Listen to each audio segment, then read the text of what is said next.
میں نے ایک دوست کو کہا کہ سود لینا اور دینا بہت سخت گناہ ہے. اس نے جواب مجھے کہا کہ حکومت بھی تو سود لیتی اور دیتی ہے، اس میں آپ سب گنہگار ہوں گے. جی ہم کیوں گنہگار ہوں گے؟ آپ صرف اس چیز کے لیے اللہ کے حضور اکاؤنٹیبل ہے جو آپ کے اختیار میں ہے.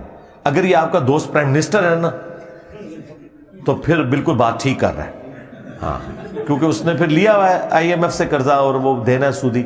اور اگر عام آدمی ہے تو ان کا اپنا کام کر، اللہ دے بندے، تیرا کیا لینا دینا اس چیز کے ساتھ.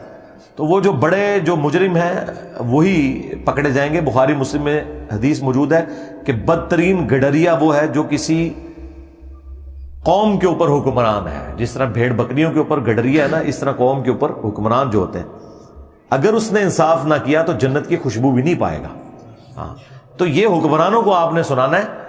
آپ کا معاملہ یہ ہے کہ جو چیز آپ کے اختیار میں ہے آپ سے وہ پوچھا جائے گا. لا یکلف اللہ نفسا الا وسعها. یہ تو بالکل اس طریقے سے ہے کوئی شخص یہ کہے کہ میں جب گندگی کے ڈھیر کے پاس سے گزرتا ہوں تو کتنے بیکٹیریاز اور وائرسز میرے اندر چلے جاتے ہیں، لہٰذا یہ جو میں نے امرود ابھی کھولا ہے اس میں جو کیڑے ہیں یہ میں کھا لیتا ہوں. وہ کوئی نہیں کھائے گا، اس لیے کہ وہ آپ کے اختیار میں. آپ کو پتہ چل گیا جو چیز آپ کے اختیار میں نہیں ہے. سود کا دھواں ہمیں پہنچ رہا ہے یقیناً. اب میں نے یہ جو کپڑے پہنے ہوئے ہیں عین ممکن ہے یہ کسی ایسی مشین پر بنے ہوئے ہوں جو سود کے پیسوں سے خریدی گئی ہو، لیکن میرا اسے کوئی لینا دینا نہیں ہے. ورنہ تو پھر آپ سارے پتے پہن کے پھریں گے دنیا میں. یہ تو نہیں ہو سکتا. آپ سے وہ پوچھا جائے گا جس کے آپ اکاؤنٹیبل ہیں.